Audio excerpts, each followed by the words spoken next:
one of the things that Alexander Skarsgård said in an interview with the Empire podcast that I listened to, shout out to our friends at Empire Podcast, I found this fascinating. He said, atheists and agnostics didn't exist in this culture at this time. And so this film is full of spirituality. So since we're already on that topic, what did you think of that as it pertained to the story? As far as the religious aspect of it? Just the take that, like, the take that there isn't a single person in this entire film who does not believe that there are spiritual implications. This is all Norse spiritual implications, if you will. And they're shown to be true. They're shown that there actually is Norse gods, and the gods are doing something. They're influencing these people's lives in some way, shape, or form. So how does that sit with you? How does it resonate with you? How does it work as a storytelling device? It's fine. I think that is it goes along with telling this kind of story, right? Like I believe I mean, I don't have to believe in the reality of gods and monsters or whatever to then see it on screen and be like, oh, yeah, I enjoy this. You know, like, to me, this is a fictional story, and it just happens to deal with mysticism and Norse mythology and things like that. It just makes sense. If you're going from like a reality based side of things, like, sure, I'm sure that there were people of that time period that were like, I don't know, this gods thing is kind of weird. Like, you know, like, why are we blaming everything on a god of war and some weird volcanoes and stuff like that? But I do understand why people thought the way that they thought at that time, you know, or like in any time really, like why people believe or have a need for religion at all. Right. To add it into the, like, if you were to make, I guess you could say this, even though it's a real stretch, but I'm gonna make this stretch anyway. Yeah. This film is to Norse mythology as God's Not Dead is to Christianity. Now, I need to make this. This is my reel already. I want to make this my reel. Again, I understand it's a stretch, but if you go with it, any kind of Christian movie or whatever, the things that are the mystical elements of religion happen, and you just go with it because you're like, right. This is the story they're trying to tell. Yeah. It's the same thing here, but of course we don't, because we now see Norse mythology as mythology and not as a religion. Right. We see it more as a story element than we see as a propaganda for some kind of, you know, like, which is fine. It's fine. Like, it's totally fine. I think that you can make that kind of justification and it's okay. Yeah. If you were to go back in time, if you were to somehow magically go back in time to the age of Vikings and make a movie and then be like, tell me about your religion, and then you fictionalized it, maybe people would feel a little bit different at that time. Right. But they also might be thinking, like, what's a camera? So, you know, it's fine. Yeah. It's a good, I think it's a good comparison to God Is Not Dead, because I shouldn't, well, let me rephrase. It is a good comparison. That's an out of context. That is an out of context statement. It is what Amleth believes about his spirituality is similar to what people in the modern day believe about their spirituality relative to God Is Not Dead. That's how the two tie together, right? Like, and I haven't seen that film, but having seen, you know, a handful of Christian films, I can tell you that they usually are far more politically motivated than they are spiritually motivated. And I can back that up with receipts. If anybody wants to challenge me on that, please come on the show, because I'll challenge you all day long. But so I think you and I are on the same page here. And let me explain how I was going to explain it. I loved the way he addressed it for two different reasons. And they're the same reasons that you're kind of suggesting. One is that it resonates with people who are very spiritual, and it resonates with people who are atheists. And here's how it does that. One, for a spiritual person, it's going to say, It's saying that spirituality is real and has an impact on the lives of those involved. And it does. It's saying that like this, it's similar to the Force in Star Wars. If you're a spiritual person, you can say, I understand what they're trying to say. It's not my religion, but I get that there are spiritual forces and that those have an impact on us. But if you're not spiritual, if you're more of an atheist or an agnostic, you can look at this film and also say, look at the madness of spirituality and what religion can drive people to in their becoming zealots for their faith, right? It resonates from both sides because it feels very true to the human experience, no matter what side you fall on. Right. And I think that that's why it works. It doesn't.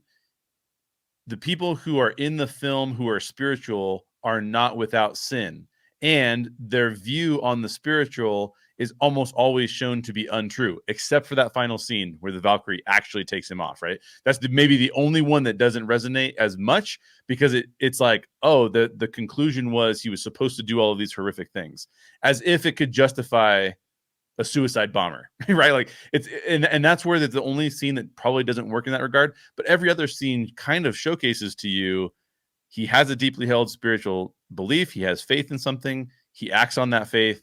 And sometimes it doesn't seem like he should have acted on that faith. Like it seems like that was like a missed opportunity for him. And yet it was very meaningful and real to him. So I think that's why it tends to resonate. It's because it's very human in its examples of what it gives us. So yeah, I totally agree with you, basically. Can I just want to point this out, and this is totally not what we were talking about at all. Yeah. But one of the things, when you were watching the film first, before I did, and this was, I mean, you saw The Lighthouse not too long ago. Not too long ago. Yeah. Pretty recently. And I told you, I believe I told you this, that like there are certain visual elements that will stick with you. Yeah. From a Robert Eggers film. And I think that's, to me, it's always something awful and brutal. Yeah. I won't spoil anything for The Witch or for The Lighthouse, but there are moments in those films that will never leave my brain. Yeah. They're fantastic to look at, but also like you have to be like, oh, like I didn't think they could do that in a movie. I did think they could do this in a movie, but there's the fight. As I'm now gonna call it the Revenge of the Sith fight, because it just like they have this end duel on the side of a volcano. I turned to Jessica while it was happening. I'm like, dude, I feel like he's gonna turn to me and be like, I have the high ground. Exactly. And then like he goes to like cut off his arm. I was just like, there's like an obsession here now. Like he's gonna cut off like limbs. But the moment where I believe they're in silhouette, right? You just see the volcanic kind of red lighting from behind. Yeah. And he just slices this dude's head off. Right. But then you don't notice immediately that he's also been stabbed, right? Right. And so like he slices this dude's head off, his uncle's head off. Yeah. And his uncle's body just like falls and collapses, but this spear is still in him. Right. And it was just brutal. Yeah. And like I love Robert Eggers for that kind of visual element. Yeah. And I'll never forget that scene. By the way, this is basically you're segueing into my next question already, and I think that so I actually want to talk about this a little bit more because let me just set up the question, and I'll give you some feedback on that particular thing. The question is, what elements of the storytelling in the Northman stand out to you, and why? What does this cast and crew bring or do that brings this story to life? And then is there anything done here that distracts from the storytelling and the overall meaning of the story? So we've been talking about this a little bit off and on, but it gives us a minute to talk about the moments of the film, right? And this is my last question. So we're in good territory here. And to your point, I kept hearing that this film is so brutal. Like, it's the most brutal thing you've ever seen on film. I can't even believe they did some of these things. It was so crazy and so dark and blah, blah, blah. And I watched the whole film and I thought, oh, I didn't feel that way at all. What I felt was that a filmmaker who can show you something that is done with such beautiful rendering of visual images that also happens to be very brutal does something to you that a filmmaker who just shows you someone's guts fall out can't do. Right. Because if someone's guts fall out in a film, it can't make you just feel an emotion just because there are guts on screen, except for maybe disgust, right? Like, maybe most people would feel disgust. But what Robert Eggers can do, and which is why so many people are calling this film so disturbing and dark and gross and grotesque, it's mild in comparison to it's mild in comparison to Event Horizon. Event Horizon's way worse. Why is this film so hard hitting to you though? Because Robert Eggers made you feel something while he showed you that. And so that's the thing that I think that that really, and it's not just, you can take it from the brutality aspects of the film and say the same thing. You know, you can watch Mortal Kombat 1,000 times and never feel what you feel watching The Northman. And so for me, those things are also not just related to the brutal aspects of the film, but also the beautiful, haunting, thought-provoking moments of the film as well. So I'll give you my two favorite moments of the film, and then we can talk about some more favorite moments that you had. Yeah. My two favorite moments of this film are when he goes to see the female shaman who doesn't have eyes, played by Bjork, by the way. Yeah, crazy. The way that scene is filmed is, it's almost as if you have entered the realm of the oracle, if we were living in a Greek or Roman type of thing, and that you are hearing from her talking to you about what your life could be or what your spiritual journey could look like. Yeah. Filmed with her facing the camera, filmed with her talking to you as the audience, filmed in a way that is so hauntingly beautiful, in a character design, production design that is so stunning that it will sit with you as if, like, what does it look like to hear from spiritual people in your life? And what would that do to you if you could? And what if it was scary to hear it because the person even telling you looks frightful, right? Like, there's that scene. My other favorite scene, interestingly enough, they were both filmed with the blue tone, which I have to think about that for a little while. But when he goes down into the cave to get the sword and has to fight the giant Viking, the undead giant Viking. Oh, dude, I could watch that all day long. That is so cool. So those are my two favorite. Obviously, there's a bunch of other stuff that's tied in. The scene that you just brought up, insanely brutal. The scene where there's a couple other brutal scenes. The scene where the slaver is going to take Anna Taylor-Joy's character to basically be forced to have sex with the uncle. Again, not a great guy, even though he's living on a farm. What she does to that guy is so gross, but gets her point across so well that you're just like, oh, that's brutal. And I don't think I've ever seen that on film. But like, it isn't that it's so disgusting as it is that it makes sense in that moment that she would do that, and then it goes along with the character. And that's not filmed in a super artistic way, by the way. That's just filmed in a very, because her point is not his point and her point, meaning Robert Eggers' point and the character in that moment. The point is to be, I am a normal female and I'm gross. It's supposed to be what she's communicating to the slaver. I'm a normal female. She's on her period. Okay. For those of you who haven't seen it and still don't care about being spoiled. And so, for example, what she's trying to display to that guy is not supposed to be haunting. It's not supposed to be scary. It's not supposed to be. It's just supposed to be a base reaction to that's gross. And of course, no one wants the guy's not going to want to have sex with her now, right? Like that's what it's supposed to tell you. I should have put a PG-13 rating on our podcast. I didn't even think about it. But I thought that so I like the hauntingly beautiful moments, obviously, but there are so many moments that make sense for the scene, both from a spiritual, emotional, and viewership perspective of what's going on. So tell me some more about some of your other favorite moments here. My other favorite scene, actually, I thought you were going to bring this up, but you didn't. Yeah. Is there's two, and I think that there's actually a really interesting point to make with one of them. So the one that doesn't have a point to it, I just enjoy it. Yeah. Is when he's basically been abandoned as a child, right? He goes and leaves, and he gets picked up by all of these other kind of Viking people. Yeah. And they go and brutalize a town. Yes. And the camera follows him and all of his movements, right? Right.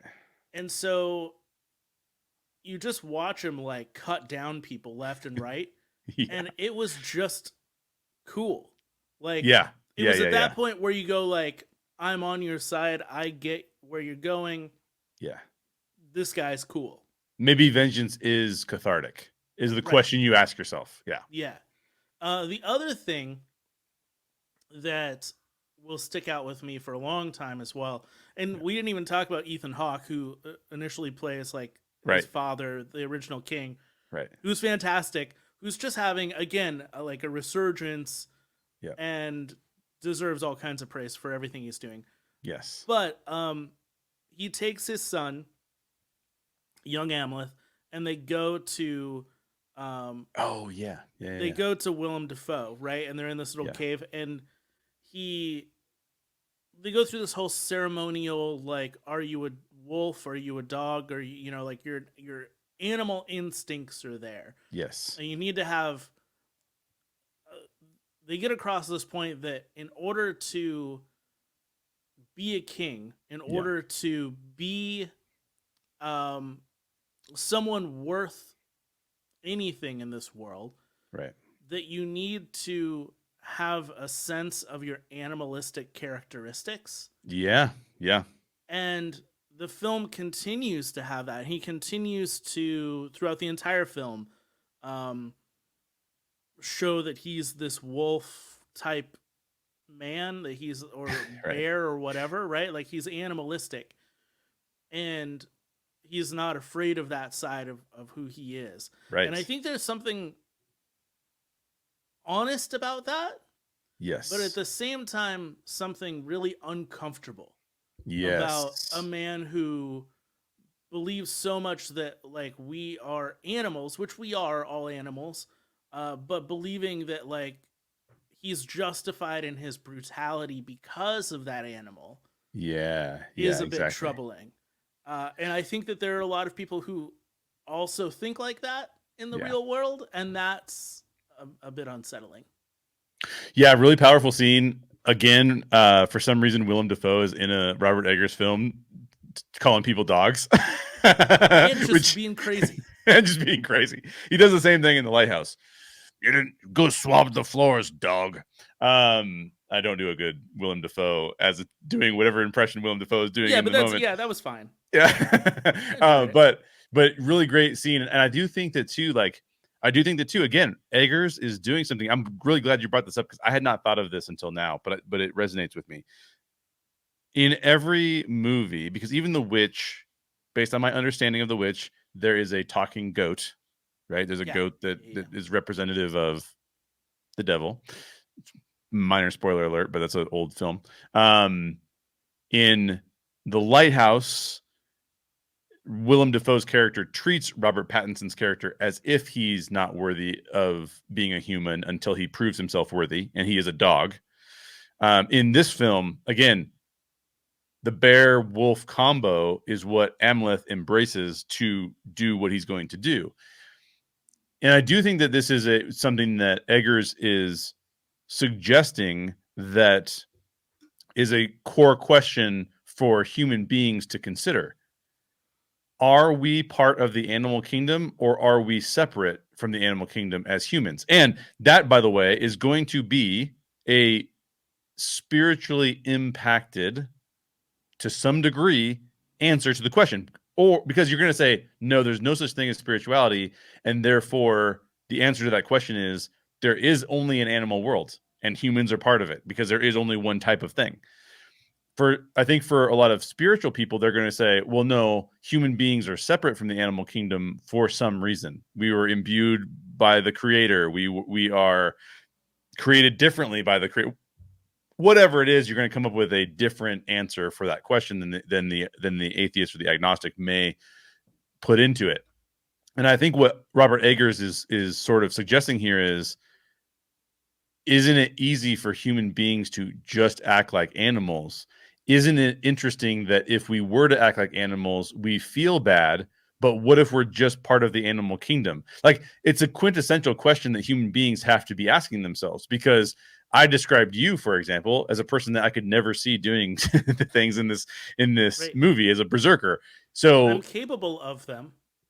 I agree that you're capable of them. I think that every human being is capable of them. But as you say something like that, I can't even imagine you doing it. And yet there is a part of us that cannot resist animalistic behaviors, right, that are negative to maybe us or people around us. And so there's this question of like, how do we have a thought that we need to be separated from that, and we need to be, for lack of a better term, better than that? That is almost suggesting that that's not good enough, which some people will reject. But we have a thought that we shouldn't be base creatures, as you might see some of the creatures around. My dog, Gatsby. Gatsby's a little corgi who was attacked by a pit bull. That pit bull just attacked him. Why? Because the pit bull wanted to. Why not? He's fine, by the way. Gatsby, on the other hand, goes and messes with crickets, and he'll kill one unintentionally, right? So that, but like, if you were to say to me, "Oh yeah, I went to the park today, and I just like found it really interesting to mess around with this dog that I saw, and I by mistake killed it," I'd be like, "Josh, you horrific person! What are you doing?" It would be shocking to me that happened. So I do think that you're onto something here, and that Eggers is playing with, like, what does it mean to be animals? What does it mean to be not an animal? What does it mean to have someone who's also spiritual, imbued with spiritual purpose, believe they need to take on the nature of animals to accomplish what they're going to do? Fascinating questions. I don't think he's giving us much answers, but I love the fact that he sets those up as questions to be considered. Again, I don't have an answer for this, but across all of his films, he's also used birds as the link to old souls. Oh yeah. In all three of his films. Again, very minor spoilers for any of them, but I don't know what to make of that. But I think I find it really interesting that that's something that he's continued.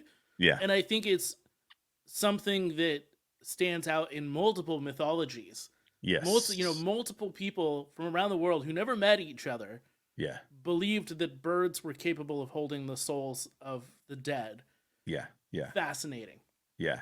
By the way, fun fact, he said he would never work with goats again because goats are horrible on set. And he said that seagulls are actually really smart and can be well trained and were great to work with. So there you go.